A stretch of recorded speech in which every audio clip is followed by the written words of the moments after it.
Some Canadians have seen headlines about a new $3,200 CRA payment for people born between 1945 and 1965. Before you get excited, or before you go looking for a form to fill out, let's slow down and find out what's actually true, because there's a very real chance you're being sent down the wrong road. And more importantly, let's talk about the real government benefits that a lot of seniors are missing out on right now, benefits that are fully confirmed, fully legitimate, and sitting there waiting for people who simply don't know to ask for them. If you were born somewhere between 1945 and 1965, go ahead and drop your birth year in the comments, because depending on where you land in that range, different programs are going to apply to you, and I'll walk through exactly which ones as we go. Grab your coffee, because we're going to take our time with this one. Headlines like this $3,200 payment story tend to show up online every few months, usually shared as a screenshot or a quick video with no link to anything official. And I get why they spread. People are stretched thin, government benefit rules are genuinely confusing, and a headline promising a specific dollar amount for a specific birth year range feels like exactly the kind of thing that could be true, because the government does send out age-based payments all the time. That's actually part of the problem. It's close enough to reality to feel believable. But closeness to reality isn't the same as being real, and I want to be straight with you right at the top. As of right now, there is no confirmed CRA announcement of a one-time $3,200 payment tied to being born in that window. I looked. It is not sitting on the CRA's official site, it is not in a Service Canada release, and it is not something your accountant would have on their radar either.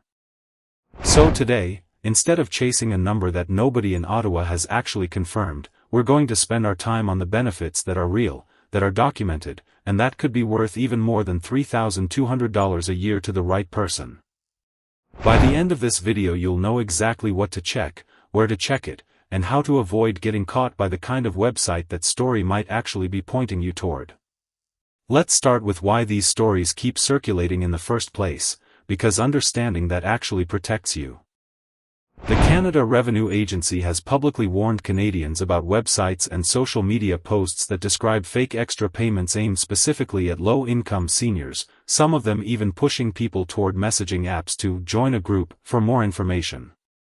That's a red flag every single time. Government benefits are never announced through a Telegram group or a mystery link in a comment section. They're announced on Canada.ca, through Service Canada, or through your CRA My account. If a headline gives you a suspiciously specific dollar figure and a tight deadline, and you can't find that same figure anywhere on an official government page, treat it the same way you'd treat a stranger calling and saying you owe money on your taxes right this second. Pause, breathe, and go check the source yourself before you do anything else. That instinct alone will save you more grief than almost anything else I can teach you. Now here's where it gets genuinely useful, because separating fact from fiction doesn't mean there's nothing here for you. Quite the opposite. Wait, because this next part catches a lot of retirees by surprise.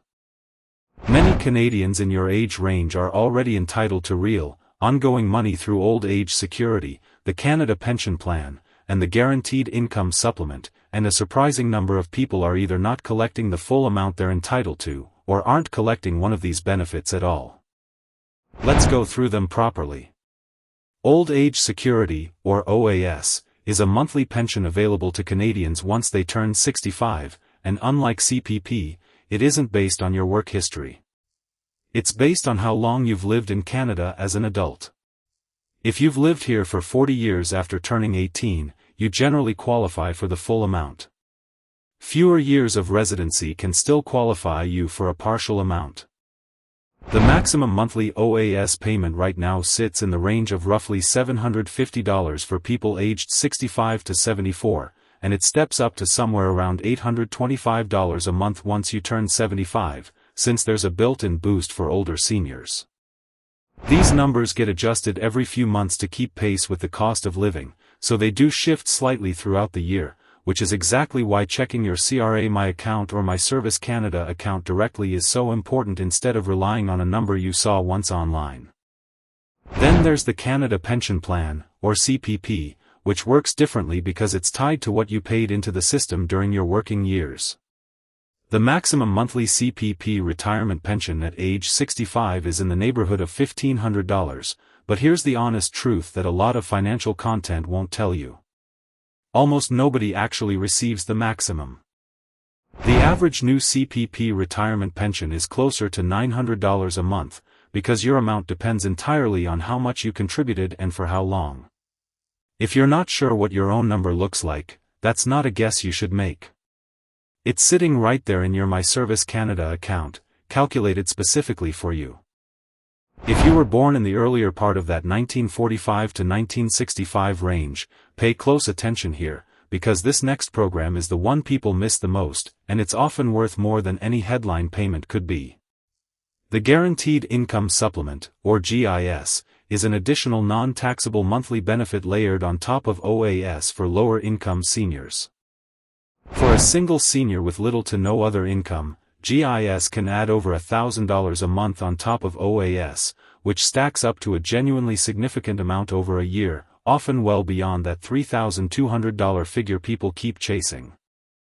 The catch, and this is the part that trips people up constantly, is that GIS is recalculated every single year based on your tax return from the previous year. That means if you don't file your taxes on time, even if you owe nothing at all, your GIS can be delayed or paused completely. I've heard from so many people over the years who assumed that because they had no income to report, filing wasn't necessary. For GIS purposes, that assumption can cost you real money every single month it's paused. Don't skip the next few minutes, because this is where a lot of legitimate benefit money quietly slips through the cracks.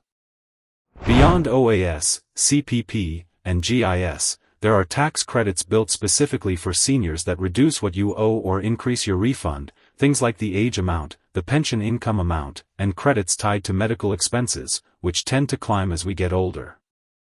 These aren't flashy headline numbers, but they add up, and every one of them requires you to actually file a return to claim them, even in years when your income is low.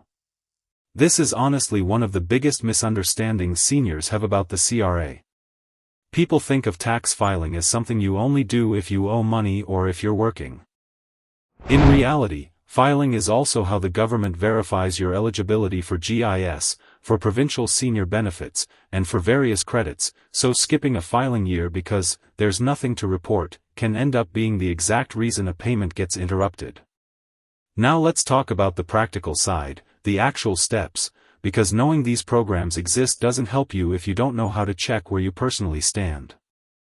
Start by setting up or logging into your CRA My account, which is the official portal where you can see your filed returns, your benefit and credit payments, and any messages the CRA has sent you directly. This is also the fastest way to confirm whether any new payment you've heard about is real, because if it were legitimate, it would show up there, not in a forwarded video or a comment thread. Alongside that, set up My Service Canada account, which is where your OAS, CPP, and GIS details actually live, since those programs are administered by Service Canada rather than the CRA itself. If you were born in the earlier half of our range and are already past 65, log in and confirm you're actually receiving GIS if your income qualifies, because unlike OAS and CPP, GIS isn't always applied automatically the way people assume. Next, make sure your direct deposit information is current in both accounts, because one of the most common reasons legitimate payments get delayed isn't fraud or eligibility, it's outdated banking details left over from a closed account or an old bank switch. If a payment looks like it's missing, that's usually the first thing worth checking before assuming something bigger is wrong. After that, review your most recent notice of assessment, which is the CRA's official summary after they process your tax return, and keep it somewhere safe along with your T4A slips for pension income and any medical receipts you're claiming, because these are the documents that get requested if the CRA ever reviews your file. Speaking of reviews, if you ever do get a letter asking you to confirm information, that's a normal part of how these income-tested programs work, and it doesn't mean anything is wrong. It simply means don't ignore it, and always verify any request by logging into your account directly rather than clicking a link in an email or text, since that's exactly the method scammers imitate. If you take nothing else away from this video, take this. There is no confirmed $3,200 CRA payment for people born between 1945 and 1965, and if you see that claim again, especially with a countdown or a deadline attached, treat it as unverified until you've confirmed it yourself on Canada.ca or inside your own CRA My account. What is real, and what deserves your attention today, is making sure you're actually collecting everything you're already entitled to under OAS, CPP, and GIS, and that your tax filing is current enough to keep those payments flowing without interruption. Go log into your accounts this week if you haven't in a while. Check your GIS status if you're a lower income senior. Confirm your direct deposit details are current. And if you have a parent, a neighbor, or a friend in this age range who might be more likely to believe a headline like this one, send them this video instead of the screenshot, because a 5-minute conversation like this one can genuinely save someone from wasting time chasing something that isn't there, or worse, handing their information to a website pretending to be the CRA. If this helped clear things up, subscribe, because I'll keep breaking down these Canadian retirement and CRA stories as they come up, sorting out what's real from what's just noise. I'll see you in the next one.